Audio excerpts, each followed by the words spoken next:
if you strike at a king, you'd better kill him. Because if you don't, he's coming for you. Trump has done something no person in the world has ever done before. A dead politician has risen.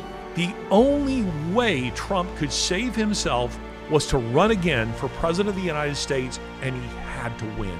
That's the Count of Mar-a-Lago. In attacking Trump relentlessly and trying to imprison him, he didn't have any choice. The deep state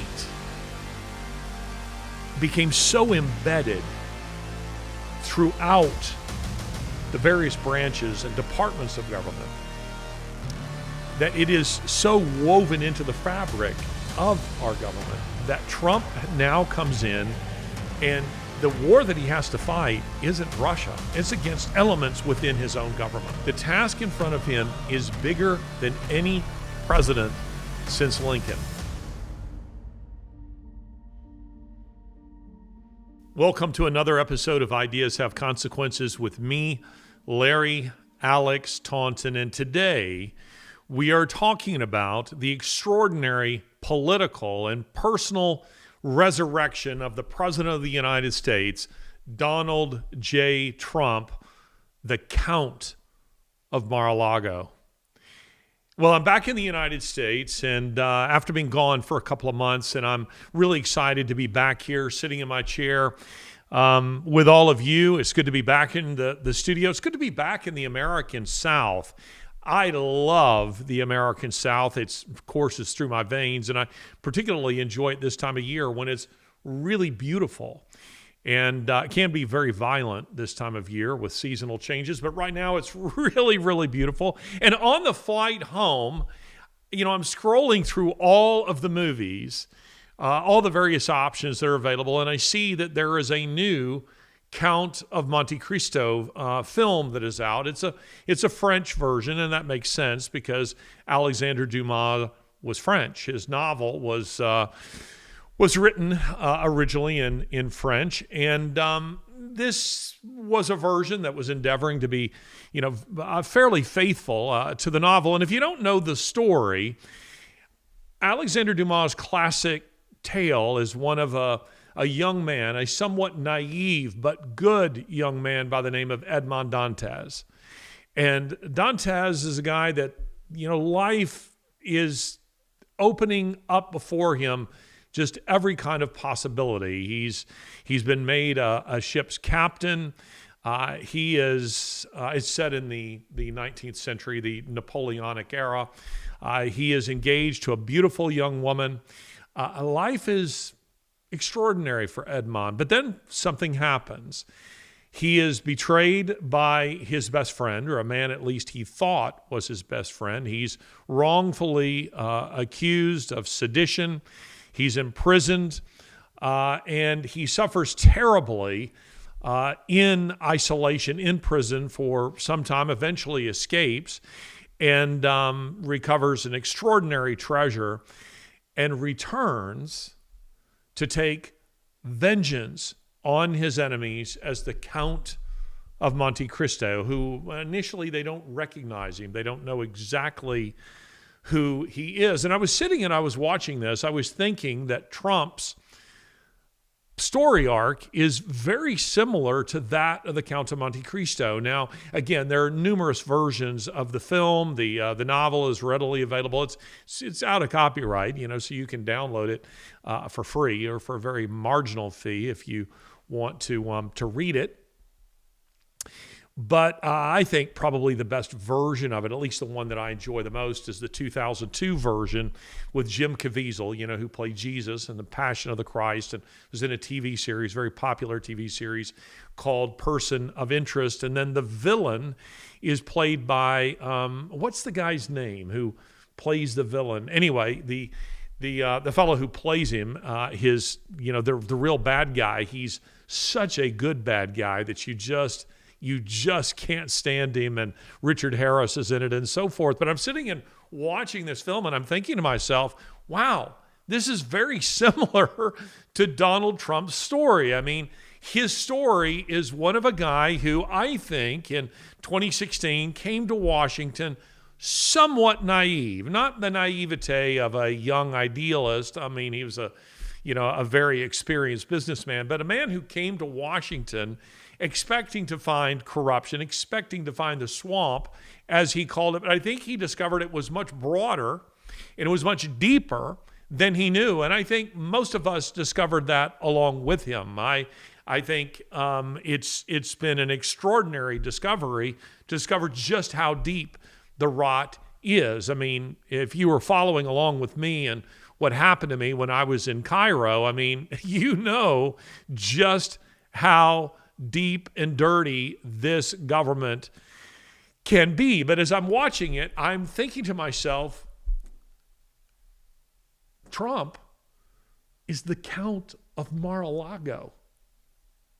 Now, I don't consider myself to be, a big Trumper per se. I like Donald Trump. I want to be very clear on that. I hope that comes through in this. I've been invited to Mar-a-Lago 3 times. I've been twice, the 3rd time.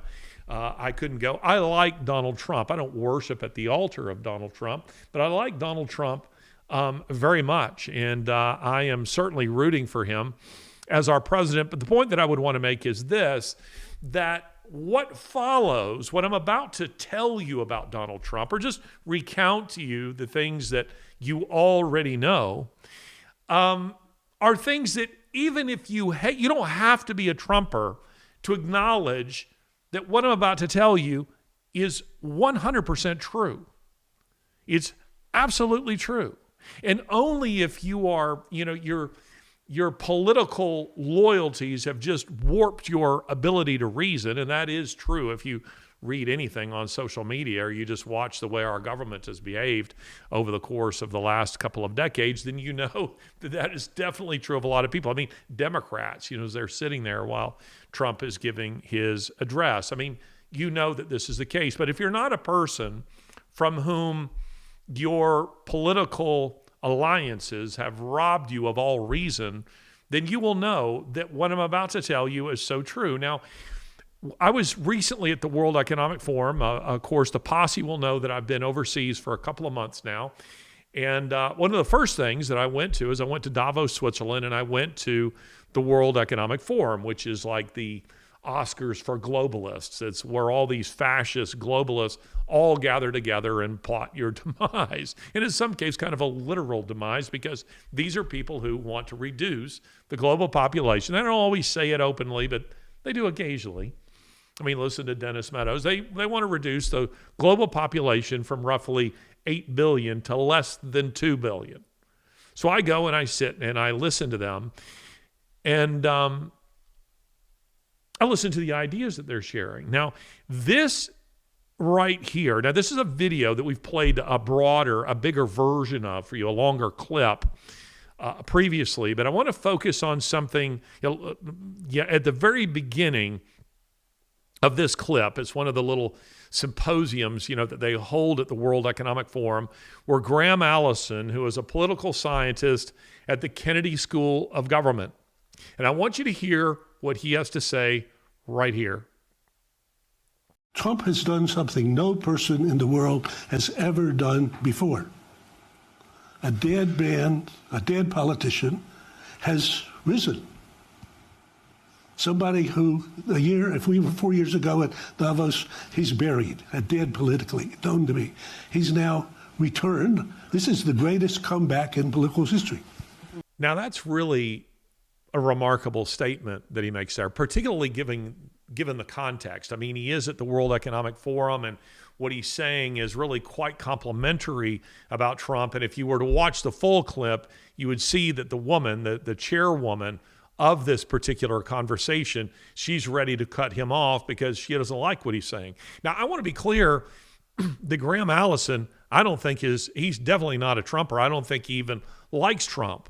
But here's a guy who can recognize something quite extraordinary when he sees it. And he knows that what has happened here, because he's well educated, he knows that what has happened here has never been done before. It has never been done before. Now, opinions on Trump are varied. He's polarizing. A weaponized media made sure of that. I just decided to go on, my own YouTube channel where many of you are watching, me right now. Others of you are perhaps watching this on Rumble or on Spotify or perhaps on Twitter, on X. But I was looking at some of the comments on YouTube just by way of illustrating to you my point that opinions on Trump are so, so broad. And they seem to sit at one extreme or the other. Here's one that I came across in seconds. Trump is a real leader and is a bright light to the whole world. Now, some of you will recognize that's biblical language. That's John chapter 8, verse 12 right there. I don't know if this person just, accidentally, more or less, compared Donald Trump to Jesus. Jesus says, I am the light unto the world. I'm the light of the world. And here's someone using biblical language in talking about Jesus. But there you go. There's someone essentially calling Trump the Messiah. Then, just a couple of comments later, there was this comment. Trump is the figure to throw the world into the times of the tribulation. So again, biblical language, a biblical comparison. One who basically sees Trump as, the Messiah. And this is what I mean when I say I'm not a big Trump. I don't see Trump as that. I see Trump as a remarkable man, somebody that I've voted for 3 times, and someone that I think is doing something that the task before him is bigger. I don't think it's hyperbole to say this. The task in front of him is bigger than any president since Lincoln. And some of you would say, yeah, but there were presidents who had to preside during world wars. But the United States wasn't divided, and they weren't fighting against their own government. Trump's predecessor was so out of control. He didn't have control of his own government. We now know he didn't even sign most of his executive orders or some of the other decisions that he was making, the pardons, presidential pardons. And this is going to be interesting moving forward because it's going to bring into question the legality of those pardons. And some of those people shouldn't have been pardoned in the first place. But he was so out of control that the deep state became so embedded throughout the various branches and departments of government that it is so woven into the fabric of our government that Trump now comes in, and the war that he has to fight isn't Russia. It's against his own elements within his own government. And I don't know of any president, no president has ever had to do that except for Lincoln, where the United States was itself divided and literally at war, during a civil war. But I don't think any president has had a task quite like this before. It's really incredible. And to that extent, I'm really amazed at some of the things that Trump is doing. And I'm saying that as a president of the United States. But then here's another person who says he's the Antichrist. There he is. He's the Antichrist. The opinions on Trump are never in the middle. They are never in the middle. And that's pretty incredible. But while Graham Allison is somebody who, I don't think he would ever compare Trump to the Antichrist, he's got enough sense to say, look, I don't like him. And if you listen to the longer clip, it's clear that he doesn't like him. But what this guy is doing is really incredible. No one has ever done this before. And I don't like the use of hyperbole. Where people say he's the greatest athlete ever. It's the worst storm ever. It's the coldest day ever. Try to avoid hyperbole. Allison is not using hyperbole. No one has ever done this before. It's really quite incredible. And biblical language aside, the story isn't finished yet. So it's going to be interesting to see how all of this plays out. But so far, this is the stuff of an Alexander Dumas movie. This story arc is the Count of Monte Cristo. Here's a guy who, listen, I mean, just to remind you, let's just go down horrible memory lane here for just a minute. They accused Trump of collusion with Russia. We all remember that. They beat that drum forever. Useful idiots like David French pushed that narrative for at least 2 years. And he may be pushing it again, I'm not sure. But the guy is so pompous, he's so arrogant, instead of saying, you know what, I was wrong. And by the way, I think a public appreciates it. You know, doing what I do for a living, or what David French does for a living, or other, writers and commentators, you are not going to be right all the time. You're going to get some things wrong. And it's just better to say, I was wrong. I didn't get that right. I listen to a lot of sports radio because in between when I do this, I like to escape to something that isn't infused with politics, which means a lot of sports radio. And there's the occasional guy, I'm talking to you, Danny Cannell. There's the occasional guy who can never admit he's wrong. He just won't. And it's just better to say, you know what, I thought Team X was going to win this game and it was Team Y that won it. My prediction was wrong. You're going to get some things wrong. Guys like French could never admit themselves to be wrong, and they've been 100% wrong about Donald Trump. The Russia collusion narrative was false. Even the Mueller report, the infamous Mueller report, found no evidence of collusion. Didn't matter. Democrats impeached Trump twice. Twice.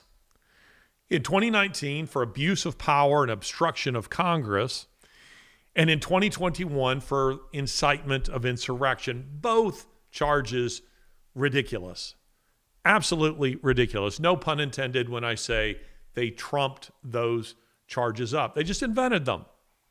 And they invented them because Trump had become very dangerous to them. They raided his home. They went through his wife's underwear drawer. They encouraged lawsuits of almost every kind with Soros-funded, backed DAs across the country. Alvin Bragg being the most notable of them all, a scumbag. And they consistently compared him to Hitler. To Hitler! The thing that I find most extraordinary about that is I know what actual fascism is. I know what actual Nazism is. I happen to know a great deal about Adolf Hitler. And if you remember nothing else from this show today, ladies and gentlemen, remember this. Donald Trump is not Hitler. And what the global left, Democrats, and their globalist allies are doing is fascist. It's not necessarily Nazism. And if you don't understand the distinction, and I have explained this in depth in other episodes of Ideas Have Consequences. You can watch those where I explain in detail Marxism, socialism, fascism, Nazism, communism, all of those words. But while all Nazis are by definition fascists, not all fascists are Nazis. And that's because Nazis are fascists, but they are also anti-Semites. Not all fascists are anti-Semites, but Nazis by definition are anti-Semites. That's the only distinction that I would make here. So we have some fascists in Washington and we have some Nazis in Washington. But what the global left is doing, it's fascism. That's what the World Economic Forum is. It's fascist. Modern day China, where I have been and can never go again, like Egypt. I have a growing list of countries where I can never go anymore. Isn't communist. China is fascist. And that's because they've wedded a totalitarian regime with aspects of capitalism. Fascism is essentially the weaponizing of not just government, but of the economy, and using it for war. And these days, we're seeing it mainly in DEI and in ESG as the weaponizing of those things for the purpose of war, these days chiefly against domestic populations. But Anyway, these were all things. They were accusing him of being the very thing that they are. They're the fascists. They're the ones whose ideology most closely aligns with that of Hitler. But here is a new republic with an image of Donald Trump made to look like Adolf Hitler with the little, push broom mustache.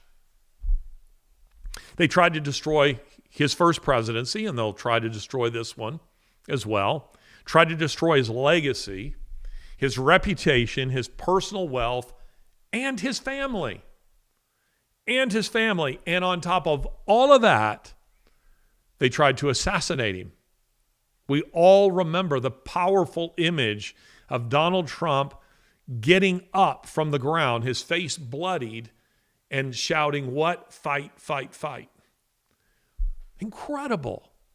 Absolutely incredible. His political resurrection complete.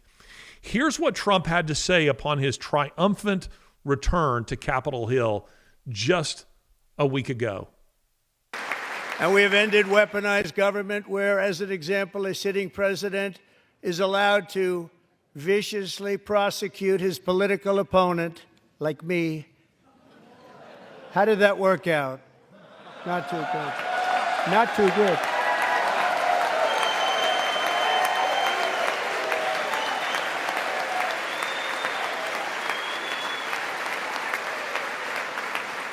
That right there, what you just saw, that is a Count of Mar-a-Lago moment right there. How did that work out for you?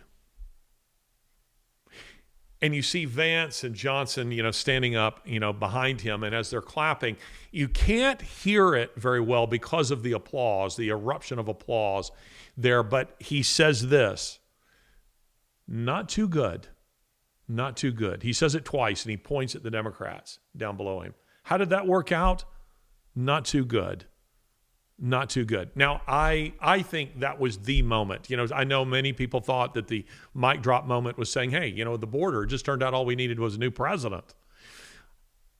I see this as really the moment of that speech because of the personal history that's involved here, because this is a guy who, like the Count of Monte Cristo, like Edmond Dantes, there has been an attempt to destroy his life, to destroy his personal wealth, to destroy his family, his future, his hope, everything. He's exiled, banished. They're sure they'll never see him again. And then he strides back in as the Count of Monte Cristo. This was that moment for Donald Trump. He has now returned to Congress as the Count of Mar-a-Lago and said, I'm now standing in front of you, and here I am, and you're going down. Honestly, I think that if Trump loses to Biden in a fair election in 2020, and we know it wasn't a fair election, but if he loses to Biden in a fair election in 2020 and Democrats leave him alone, I don't think he runs for president again. I think he rides his golf cart off into the sunset. In July of 2022, Elon Musk tweeted this. Now, this was before he and Trump had become, friends. I think we can say that they're friends now. In fact, at this point, again, this is just a couple of years ago that Musk was tweeting this, 2.5 years ago, July of 2022. Musk was, from time to time on Twitter would kind of make fun of Trump. So something, definitely changed in those 2 years. But at this point, in July of 2022, he tweeted this: I don't hate the man, meaning Trump, but it's time for Trump to hang up his hat and sail into the sunset. Dems should also call off the attack. Don't make it so that Trump's only way to survive is to regain the presidency. And that's exactly what they did. They didn't leave him alone. They made it so that the only way that Trump could survive was if he ran again and won. That's the Count of Mar-a-Lago. The only way Trump could save himself was to run again for president of the United States, and he had to win. He had to win. In attacking Trump relentlessly and trying to imprison him, he didn't have any choice. In his political handbook, The Prince, Machiavelli, and if you're not familiar with it, by the way, I don't have a book up here that's comparable size. You know, I have up here, here's one of Klaus Schwab's books. Do not read it. This here will put you to sleep. You know, there's a scene in one of the Naked Gun movies, which is very funny, where everybody's been drugged or something, and they can't wake them up. And so they give the speaker, you know, the guy's sitting with the mic, they give him an erotic novel and hand it to him and say, here, read this. And he starts reading from this salacious novel, and people start perking up. That isn't this. This right here is a cure for insomnia. And failing that, you can use it to prop open doors or fill potholes. People, I want you to know that I've suffered for you because I read all of Klaus Schwab's books. And let me tell you, I'd rather have a barium enema than have to read one of his books again. They're not well written. This is like reading a TV manual. It's terrible. But anyway, the Count of Monte Cristo is about, not the Count of Monte Cristo is like all of these together. The Count of Monte Cristo is like this. It was serialized. Alexander Dumas wrote that, and he serialized it in newspapers from about 1846 to 1848. That's why a lot of those older books are longer, because they were paid per word. You know, it'd be the way to, you know, definitely you're going to add chapters and, you know, get as much out of it as you can. The Prince is about that big. I recommend you reading it. Niccolo Machiavelli, I want to say that it was published in the 1530s. It's the 16th century's version of Saul Alinsky Rules for Radicals. It's a little handbook for tyrants. That's who he was writing it for. He's offering them advice on how to lead. It's absolutely void of any real morality. It's worth reading. You know, one of the lines that's very famous from it is the ends justify the means.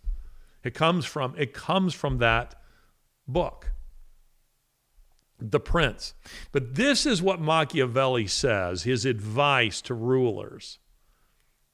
Men ought either to be well treated or crushed, because they can avenge themselves of lighter injuries, but of more serious ones they cannot. Therefore, the injury that is done to a man should be of a kind that one does not fear revenge. Again, it's what I'm telling you is just completely void of morality. It's just, this is how to rule. If you're going to be a tyrant, this is the way to do it. Emerson, who was a better writer than Machiavelli, Ralph Waldo Emerson, he put it much more succinctly. When you strike a king, you must kill him. And I'll put it yet another way. If you shoot at a king, you'd better not miss. You'd better not miss. And that's what I'm getting at in this particular episode of Ideas Have Consequences. This is the Count of Monte Cristo. You didn't kill Edmond Dantes, and he survived. And now he has come back highly motivated. He's out for revenge.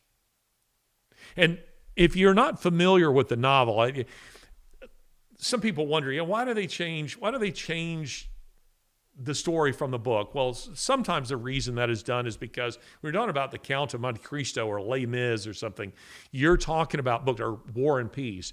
You're talking about books that are 1,000 or 1,500 pages or something like that. And you either have to make it into a sweeping miniseries, that lasts for weeks and weeks, or you bring it down. You distill it into a few, the high points. But another reason is because movies like Les Miserables, novels like Victor Hugo's Les Miserables, which has some similarities to the Count of Monte Cristo, and the Count of Monte Cristo, because there are so many film versions of these. You know, if you go on IMDb, you're going to find a bunch of Counts of Monte Cristos, you know, loads of them. Same with Les Mis. There's so many of them that have been made. And every director feels the need to make his unique. So he changes the story just a little bit. I get that. I can live with that. But if you're going to be faithful to the story of the Count of Monte Cristo, let me tell you, if you've ever read, if you haven't, you should read it. I'm sure that General Lew Wallace, he was a Union general from Indiana. General Lew Wallace, who fought in the American Civil War, he wrote a novel in 1880. I'm sure, again, that he read the Count of Monte Cristo, but he wrote a novel in 1880 called Ben-Hur, subtitled A Tale of the Christ. The novel is terrific. And just as a little aside, by the way back when I was teaching, I wanted my students to read that. It was a way of smuggling the gospel, you know, into a secular classroom. And it was out of print. And what do you know? I find myself in conversation with Charlton Heston. And I told him that the novel was out of print. And he said, we'll have to see what we can do about that. And the next year, it was back in print. I don't know if that was because of him or not, but I like to attribute that to Charlton Heston, who played Ben-Hur in the film. Anyway, these two stories have a lot in common. Ben-Hur is a story like the Count of Monte Cristo, but it has a very strong redemptive element, hence the reason it's called A Tale of the Christ. The Count of Monte Cristo, it's pure revenge. It's pure revenge. There really isn't a redemptive element to that. It actually, the novel doesn't really have a real happy ending. That's why I like the 2002 version with Jim Caviezel, because it does have a happy ending.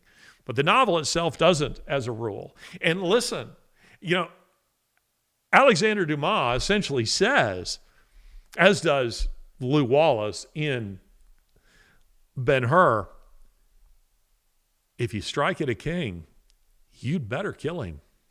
Because if you don't, he's coming for you. He's coming for you. And that's what's happened here. They tried to kill Donald Trump. They tried to destroy absolutely everything the man loved. My admiration for him has just soared. Who could weather this? I don't know of any human being. Say what you will about Donald Trump, and I want to be really clear here, and I want to say this to some of you who are quick to use a lot of biblical language regarding him, positively or negatively. Donald Trump is a man like any other, insofar as he is a deeply flawed human being, as am I. He is a flawed human being, but he is a remarkable human being. And he loves to say that of himself. He does. But what he has done here is really quite incredible. I have wondered how many people wouldn't just, I mean, it have to be 99% of people would just wither, crumble under the attacks on this man. I mean, constantly being compared to Hitler, constantly being told he wants to be a dictator, constantly, lawsuit after lawsuit, judgments against him, corrupt politicians, attempts on his life. And by the way, when I say that they, meaning the left, have tried to assassinate him, they 100% have. And you may say, well, what evidence is there of that Democrats or globalists tried to do it? I think that evidence is there, and I think eventually that evidence is going to come out under Kash Patel's FBI. But in the meantime, at the very least, we know that Democrats sought to create, along with their globalist allies, and some Republicans, by the way, the Uniparty, they have sought to create the atmosphere of assassination. Do you understand what I mean? They've tried to communicate to any would-be assassin that you would be doing the world a favor. You would be like, you'd be like Dietrich Bonhoeffer, who plotted against Hitler but didn't succeed. I would be all in on any attempt to take Adolf Hitler's life. But there's no comparison with Donald Trump. So why make the comparison? So that some nut job would get a rifle and attempt to take his life. That's why. That's why they keep using this kind of inflammatory language. That's why they do it. Because they want to create that atmosphere. But you know what? You missed. You missed. And now there's going to be hell to pay. As I say, I don't think that had they left him alone and he had lost in a fair election, I think that Trump lives out the rest of his days enjoying Mar-a-Lago, golfing, the occasional ribbon cutting, selling MAGA merchandise. But they didn't leave him alone. And they forced him to do the only thing he could do to save himself, which was the impossible, which was winning a rigged election. I mean, wow. That's incredible. You see, all of Democrats, and again, some of their Republican allies, let's not forget, all of their victories over Trump are now, we know, Pyrrhic victories. That is to say, empty, hollow, meaningless victories. They only serve to do you harm.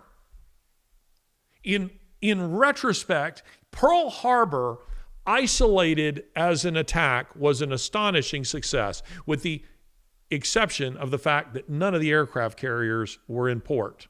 They had wrong intel. But it was an astonishing success.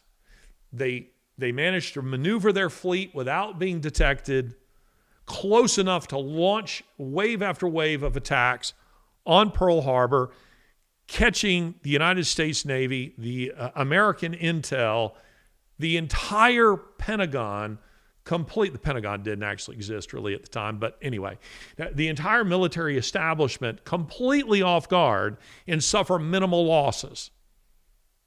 But when you consider Pearl Harbor in the context of the broader war, it was a Pyrrhic victory. It was an astonishing defeat, and it's because it succeeded where FDR could not succeed, where Churchill could not succeed. It inflamed, enraged the American people who were hell-bent on revenge. This was a remember the Alamo kind of moment. And that's what happened here.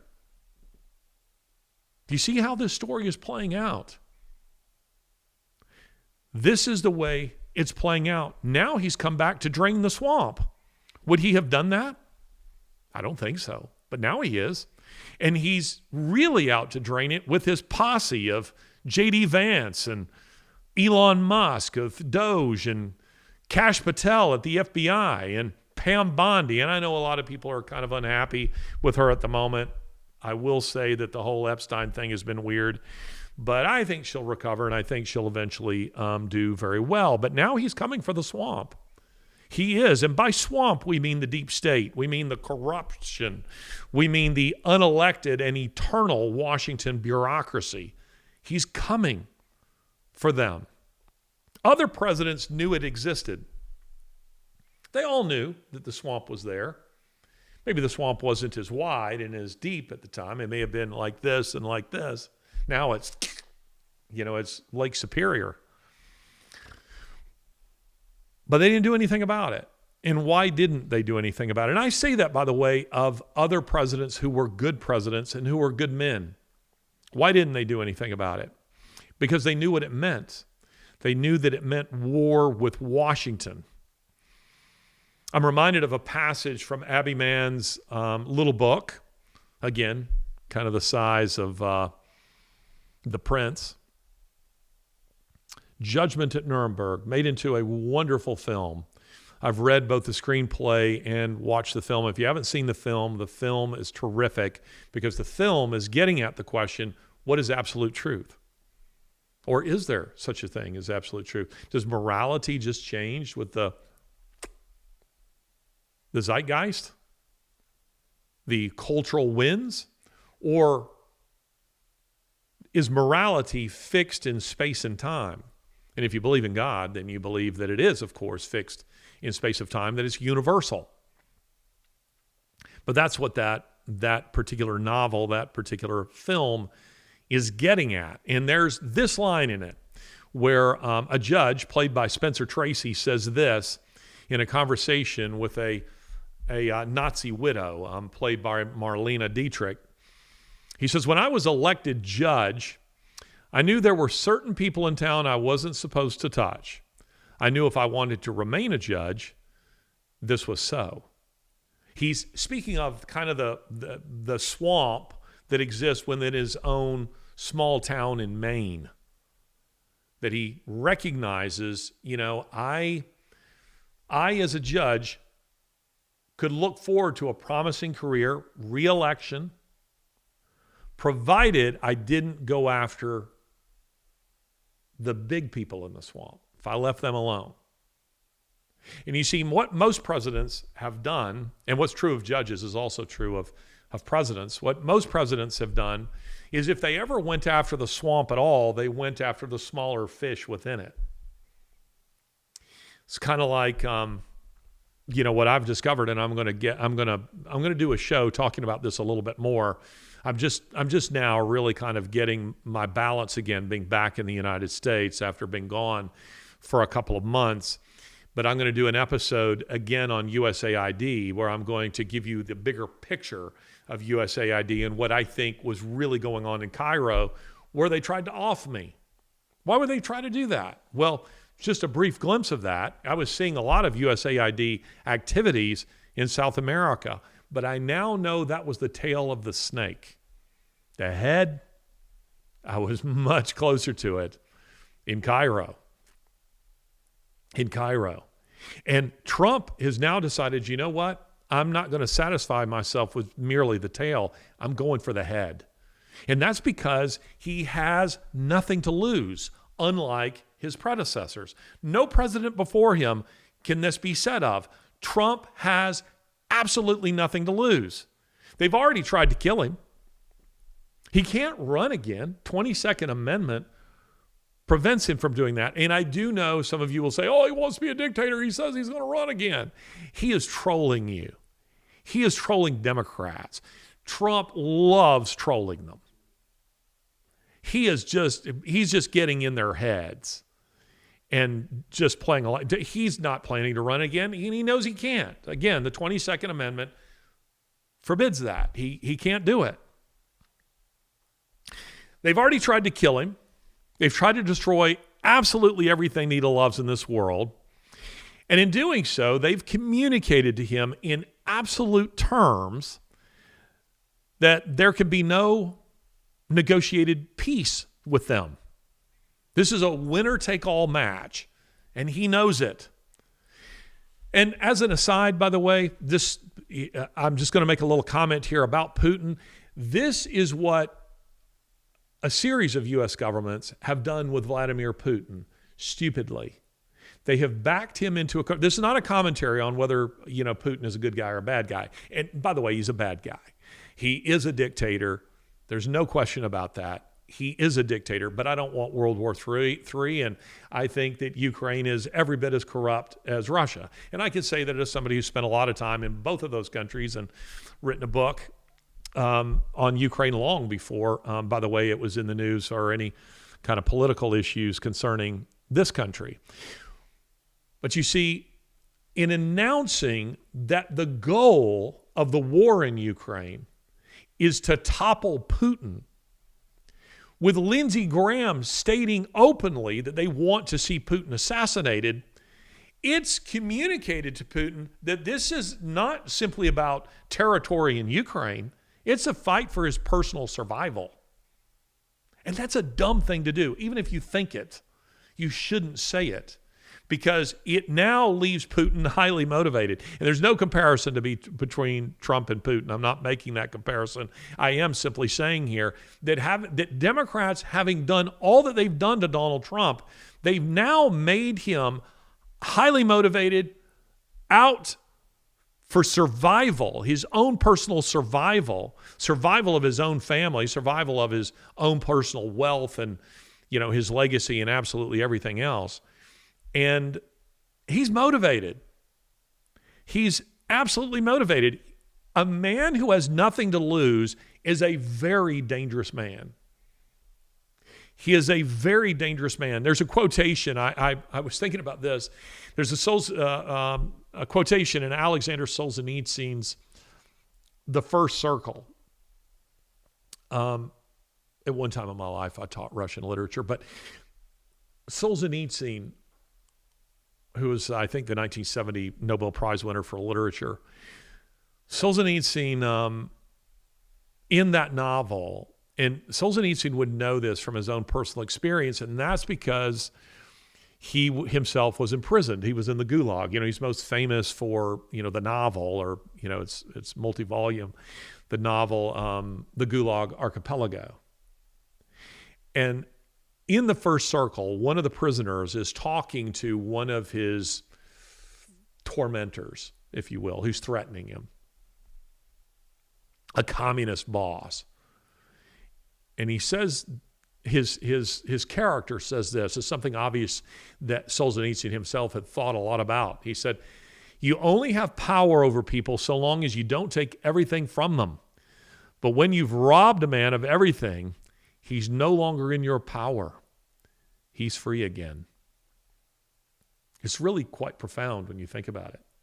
If you want to have power over somebody, you got to leave them with something. There has to be the threat that you can take something. But if you've annihilated everything that he loves, what's left? And in the case of this particular character, the character is saying, you've already robbed my life, my career, my family. What are you going to take? The clothes that are on my back, which already belong to you anyway. You really have nothing over me. And some of you would be saying, but Trump does have a lot to lose. They haven't taken everything from him. And that's a fair point. But they have tried. And he knows that they will try again. And that is why he has to drain the swamp. This is his chance. It's now or never. And as I say, this is a winner-take-all struggle. This is a cage match. It's what this is. Because he knows who these people are. He knows that they are an embittered, implacable enemy. And he knows he can't reason with them. Listen to what he says right here. I could find a cure to the most devastating disease, a disease that would wipe out entire nations, or announce the answers to the greatest economy in history, or the stoppage of crime to the lowest levels ever recorded. And these people sitting right here will not clap, will not stand, and certainly will not cheer for these astronomical achievements. They won't do it, no matter what. Five times I've been up here. So, right there, Trump he's telling you, he's signaling them, he's signaling us, I know exactly who these people are. And you can't reason with them. And that, I think, is a very hard reality for Donald Trump. And the reason it's a hard reality for Donald Trump is because Donald Trump prides himself most of all on one thing, that he's a deal maker. He said it even in the meeting, that White House meeting, that failed White House meeting with Zelensky. He said, I've been making deals my whole life. I'm going to try to make one here. He prides himself on that, and I think it's a source of incredible frustration to him that he can't sit down and talk with Democrats. I think in 2016 he thought he could. And this, by the way, has been a personal failure of my own, a hard reality that I have, late in life, like Donald Trump, sort of come to recognize, because there are conflicts we can find ourselves in, situations we can find ourselves in, where you think to yourself, have you ever done this? Where you think to yourself, if we can just get everybody in the room and sit down and have a reasonable conversation, then this whole thing goes away. When my book came out, The Faith of Christopher Hitchens, which is sitting right here, is third from the top, second from the bottom. When that book came out in 2016, and some of you will remember this, others of you have never heard of the book and don't know what I'm talking about. But when that book came out, it made a massive splash. I mean, a Huge splash. The New York Times, I wrote a big review of it, and they contacted me and asked me if they could publish 6 pages of the book in the Sunday Times. And, my publicist said, yeah, by all means, let them do it. And I did, and the Guardian was writing about it, the London Times was writing about it, the Independent was writing about it, the Wall Street Journal was writing about it, you name it. The New Yorker, they were writing about this book. And those on the left, what they were saying about it, the book was named Book of the Year. And initially, I had this feeling, you can be loved by God and man. The book is being hailed as wonderful literature and, this kind of thing. A book list, or was it Book List or it was Publishers Weekly? Anyway, one of them, they couldn't say enough nice things about it. And then the left attacked me and started making claims about things that I didn't say in the book. They just absolutely invented things. Point is, I have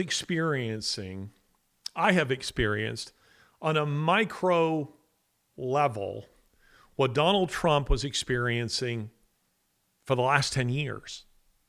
And you see, I thought to myself, if I can sit down and reason with these people, David Fromm at The Atlantic, who was a liar, and other people like him, if I can just sit down with them, have a conversation with them, and then show them, you know what you said, I said in the book, I show you right here, and I never actually said. But what you realized was, and this was the big discovery for me, it knocked the idealism right out of me. It was the discovery that they knew that I didn't say it, and they were going to keep claiming it anyway. That they knew they were lying. And you see, I thought to myself, because I was still naive, it had just a little bit of naivete still in me, that I thought, you know what, they just didn't understand. And then you discover, no, they do understand. The book, as John Lennox said to me, the book is threatening to them. He's a professor at Oxford University. That's C.S. Lewis, as I say, of our time. He said the book threatens them. They are afraid of you and they're afraid of the book, and therefore they have to destroy you and undermine the book. So they'll lie, and you'd be sitting in an interview, and they would practically, like during a commercial break, go, I know you didn't say that, but I'm going to effing destroy you anyway. These are the kind of people we're talking about. And again, Donald Trump was experiencing this. He has experienced it every day on a macro scale for the last 10 years. That's what he was experiencing. And I think when he came to office in 2016, Trump had enough idealism in him left that he thought, you know what, when I sit down, I'll be able to talk to Nancy Pelosi, Chuck Schumer. We'll get along. I get along with everybody. I'll be able to reason with them. And then he discovered they're not making mistakes. They're lying. And they know that they're lying. And there's no limit to the amount that they will lie. There's no limit to what they will do. They will try to destroy me and my whole family. And when he's standing up there in front of them and he says to them, in the Count of Mar-a-Lago moment, how did that work out? Not too good. Not too good. That is him announcing that this time around, all bets are off. I now know who you people are. I know I can't reason with you. I know that I can't negotiate with you. Me, the guy, the author of The Art of the Deal. And I can't do that with you people. That means the only thing there's left between us is war. That's all that is left between us. He knows it's now or never to drain the swamp, and he knows he has to do it for his own survival. But I need to point this out. What is true of him is also true of them now. They now know. They didn't before. They didn't feel threatened by Donald Trump for the last, I'd say, from 2016 on. Certainly from 2020 on.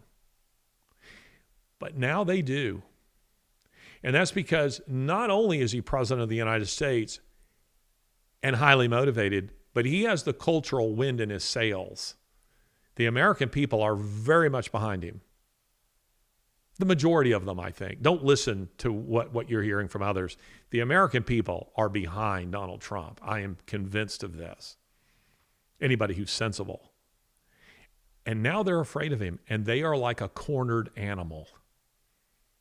That makes them very dangerous too, and it's because they realize it's me or him. I mean, think about it. These are people who realize there's a very good chance that they could face ruin of reputation at the very least and possible imprisonment for things that they've actually done. And that's why I think it's important that Trump pursue justice rather than revenge. We want to change.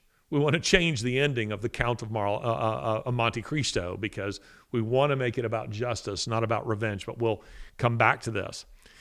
But that's the path he needs to pursue. And a word here about Melania Trump, the Countess of Mar-a-Lago, who doesn't, in my opinion, get enough credit. I think Melania is a remarkable woman. And not just because she's a beautiful woman. Beautiful women are a dime a dozen. There are a lot of beautiful women in the world. Melania Trump is a remarkable woman. Was she always so? I don't know. But what I will say is that her experiences have molded her, have shaped her, and have made her into somebody who's quite interesting. And listen, I've spent a lot of time in Eastern Europe. And let me tell you something about Eastern European women. Eastern European women are some of the most beautiful. I mean, I've adopted one. My daughter, Sasha, is from Eastern Europe. And this is true of Sasha. Eastern European women are some of the most beautiful and gracious women in the world, but they are also among the toughest. Especially those who, like Melania Trump, grew up under communism. You know, she was born in 1970. So she was 21 when the Soviet Union collapsed. She grew up under communism. Women like that, people like that, they're tough. They're tough. You know, I just returned from Europe, you know, as I've said. Those of you who follow me know this is true. And I kind of use Rome when I have to be in Europe or Africa. I try to push. The reason I'm gone for a long period of time is because I find going back and forth to Africa and Europe really hard on me the older I get. Jet lag is real, and the older I get, the harder it is for me. It takes me 10 days to adjust, to get used to it. Coming back is not so bad. Coming back is not so bad because you're up early and you crash early, but you're awake during the meat of the day, you know, when you need to get things done. And you may feel like you're tired and ready to go to sleep at 6 or 7 o'clock. But when you go over, it's completely different. It's in the opposite direction. You want to be up at 3 a.m, you know, working, and everybody else is asleep anyway. So I try to push all of my engagements to January, February, or towards the end of the year. I try to push them all together, and then I make Rome my office, effectively, because international airport, I can easily fly to London or Paris or Barcelona or Cairo or some other part of Africa or Eastern Europe. Very easy to do that, and Rome is not nearly as expensive as cities like Paris or London. They're far more expensive. And the weather in January, February is much nicer in Rome. Much more pleasant. I, as a Southerner, you know, like it. It's very similar to the American South. You have days that are, you know, maybe in the 30s, but then the next day it may be 65 and sunny, you know, which you don't get in Berlin. So I've made a lot of friends there, and there's a restaurant in Rome where there are a lot of them, but there's one in particular where I like to write. You know, I will. Working in coffee shops is not a thing there. So I'll just sit and work in this restaurant, and they've kind of adopted me. And the restaurant is owned by an Eastern European woman, Natasha. And Natasha grew up under communism. And she is this. She's like Melania Trump, meaning she can be very gracious, very hospitable. She's an attractive woman. But she's also tough. And by way of illustration, when I first started going there, one day, one of her, she wasn't there that morning, but I'm there to have breakfast, and I haven't yet ordered. And a waiter comes over to me, and he brings me this, this lovely glass of kind of like a smoothie of fruit juice. And I said, "Excuse me, I didn't order that." And he goes like this. He says, "Can you see that camera in the corner behind me?" And I said, yeah, I can see it. He said, "Well, Natasha is at home and she's watching that camera, and she just called and said, 'Why hasn't he been served? Serve him.'" And I said, "Okay." And I almost never get a bill there. And I'm talking about, I've eaten there, gosh, I don't know, 40, 50 times, 60 times, 80 times. I've eaten there a lot. And I almost never am given a bill. So one day I say to Natasha, I said, "Natasha, you're very sweet to me." She's smoking a cigarette. And she goes, "No, I am not sweet, but I like you." And then one day I'm talking to her about, the square and all the politics of this piazza where there are other restaurants. And she's talking about the mafia. And she's talking about how she's buying up, other properties. And she says, "When I first come here, they think I am an angelfish, but I am a shark." Whoa! Saying, "Sweet to you, but I'm not a sweet person." I think this is kind of a picture of Melania Trump. Melania Trump can be an angelfish, kind and gracious and generous. She was for her husband's first inauguration. Now look at this. This is Melania Trump at the first inauguration.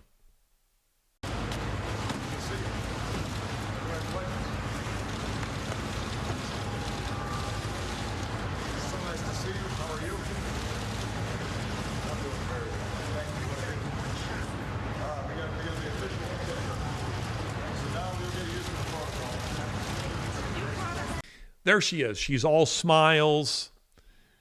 She even has brought a gift for Michelle Obama.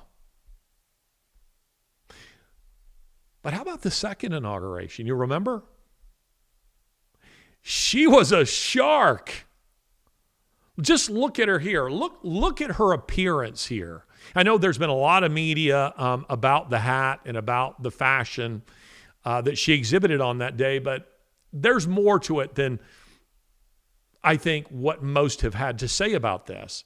The Countess of Mar-a-Lago, she came in 2016, like her husband, with a little bit of idealism and a little bit of naivete and thinking, gosh, I'm part of a, unique fraternity here. We're all kind of rooting for each other, a brotherhood, a sisterhood, first ladies and their presidents. But this time she shows up and she's wearing that hat and she's given it almost the tilt of a Marine where, you can't see her eyes. Now, with almost anyone else, I would have said that it wasn't calculated. If Laura Bush had done this or Barbara Bush or even Hillary Clinton, Michelle Obama, I would have said it's not calculated. It's just what they're wearing. But with Melania Trump, it's different. And the reason I say that is because Melania Trump is a model, and she's been a model her whole life. She's not new to modeling. She understands the camera, she understands fashion, and she understands what both communicate in a moment. It was all carefully planned and orchestrated, not just to wear the hat, but the kind of hat and to give it that tilt, hiding her eyes. This was like Eastern European mafia. Compare it with her in 2016. She's now showing up, and this is a statement that she's making. The Countess of Mar-a-Lago is back, and we're going to F you up. Pardon me. You people have made a mistake. We are back. I would not want to cross. I mean, I don't, as a rule, want to cross anybody, but I definitely wouldn't want to cross an Eastern European woman. Those women will want to rip your heart out and eat it. That's what, I mean, you make those women mad, you could find yourself in a pretty rough situation. This was all calculated on her part. And it is because, this is why I say I don't think she gets enough credit. Melania Trump, there's been a lot made. The first term, there were a lot of things written about that she really isn't on board and supportive of her husband. And you don't see too much of that these days because she clearly is. And I've even seen some, trying to suggest she doesn't love her husband. Does her heart flutter when Donald Trump walks into the room? I don't know. Is she madly in love with Donald Trump? I don't know that either. But I will promise you this much is true. She respects Donald Trump. She does. She respects her husband. And her showing up the way she did, it's a statement. You tried to destroy my husband. You tried to destroy my family. And you better watch out. Because it's not just him that you have to worry about now. It's me. In my experience in life, and I think this is true for most people, it is easier to forgive a wrong that is done to us personally than it is a wrong that is done to someone we love. Things that have been done to me personally, as a public figure, my wife takes much more personally than I do. She takes much, and I want to be clear, my wife is, her heritage is Eastern European. I hadn't thought about this. But my wife is a very gracious woman, a very forgiving woman. There just isn't a mean bone in her body. But those people who have done, things that are deep wrongs to me, I can move on from those much more easily than she can. And I promise you that's true here. It is absolutely true here. Watch this little video here with Creepy Joe. This has just recently emerged on social media. I don't think it's AI generated. There are some versions of it that I think are AI generated. That is, they've been doctored a little bit. This one isn't. Watch it.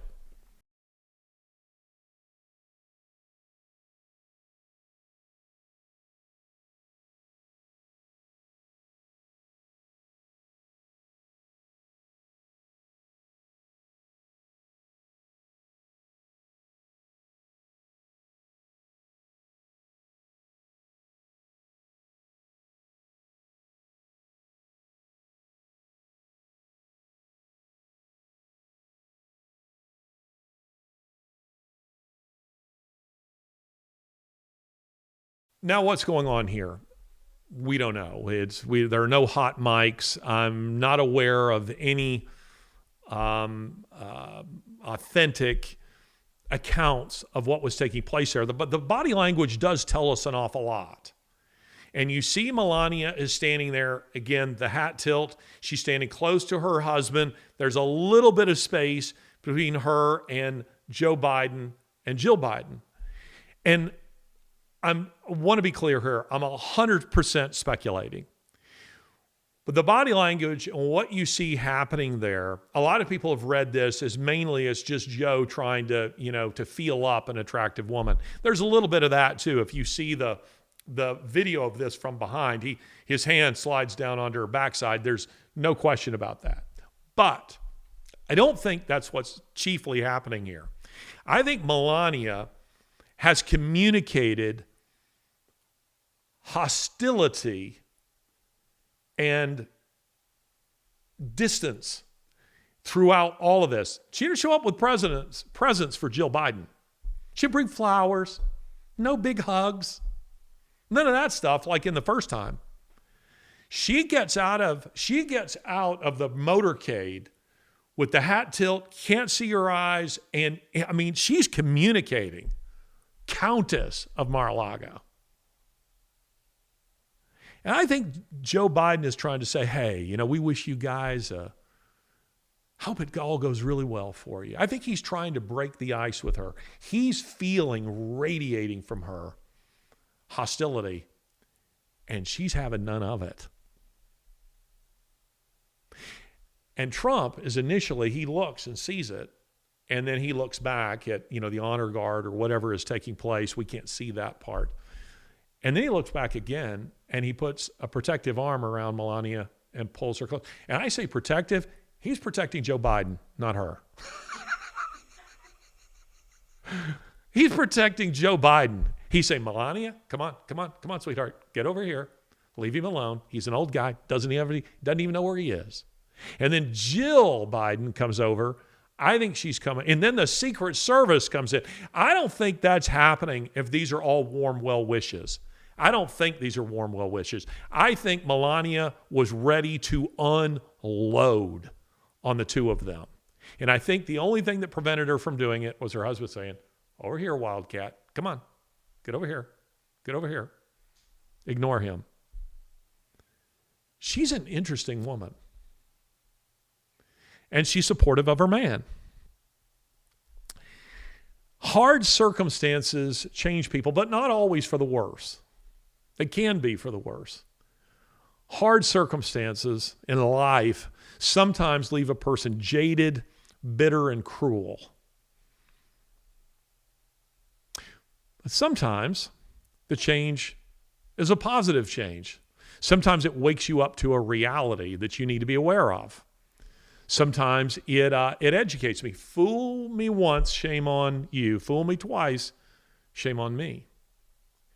I think Melania had decided, I was naive about you people the first time around. I tried to be nice. I thought we could be friends. I thought we were on the same team. But if you're going to show up here and pat me on the back or backside and pretend like we're buddies while you've tried to destroy everything I love, I'm not playing that game. And if you're from the American South, by the way, this is a thing that Southerners are very good at. Southerners are known for their hospitality. And that's real, by the way. And I do think that Southerners, as a rule, are generally some of the kindest, most polite people you'll meet in the world. You have car trouble, several cars are going to stop and try to help you. I mean, that's a real thing. But what is also a real thing in polite society anyway, in the salons and drawing rooms of the South, is that there are those people who will privately seek your destruction.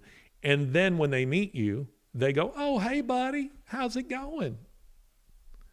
And you're thinking to yourself, yeah, but you just wrote that article about me. You just said this about me. You just tried to do that to me. This is a part of me. I'm part, I'll say part Southern.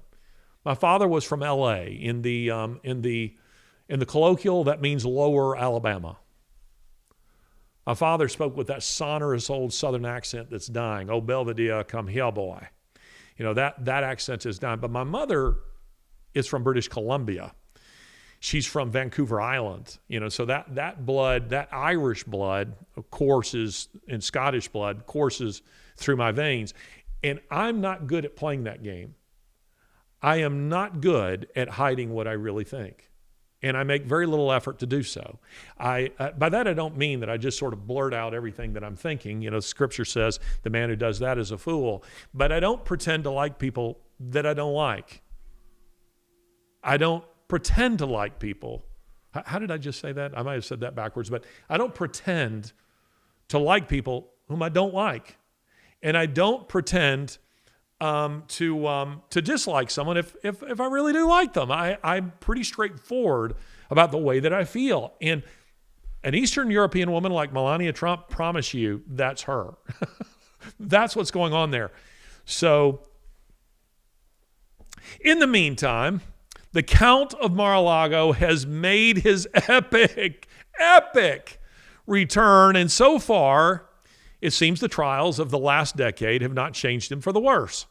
It seems that justice is the course that he's pursuing, and we may hope that that continues. And incidentally, the final words of the Count of Monte Cristo are these: that all of human wisdom is summed up in two words: wait and hope.